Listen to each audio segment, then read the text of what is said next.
एकीकडे धुळे जिल्ह्यात तापमानाचा पारा वाढत असताना दुसरीकडे धुळे जिल्ह्यातील जलसाठ्यामध्ये मोठी घट होताना दिसून येत आहे।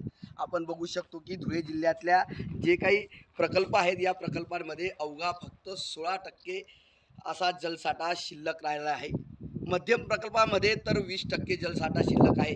सर्वात महत्त्वाचं म्हणजे ओएसिस फर्टिलिटीच्या तज्ञांनी IVF उपचार पद्धतीद्वारे 1 लाखांहून अधिक जोडप्यांना मातृत्व प्राप्तीचा आनंद दिला आहे।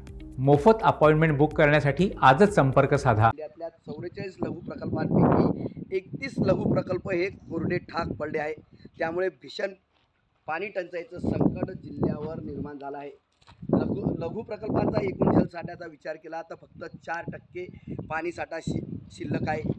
धुळे जिल्ह्याचा तापमानाचा पारा सध्या 44 अंशावर आहे। वाढलेल्या तापमानामुळे जलसाठ्यात देखील मोठ्या प्रमाणामध्ये घट होताना दिसून येत आहे। मध्यम प्रकल्पाची कमी होणारा हा जलसाठा हा धुळेकरांची चिंता वाढवणारा ठरणार आहे। त्यामुळे येणाऱ्या काळात नागरिकांनी पाणी वापरताना जपून वापरावं असं आवाहन प्रशासनाच्या वतीनं करण्यात आलं आहे।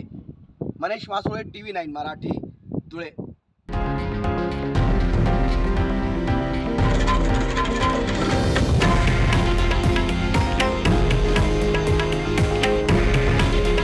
हे आहे देशातील नंबर 1 न्यूज नेटवर्क आणि आपण पाहत आहात TV9 मराठी। काळजी तुमची, हित महाराष्ट्राचं।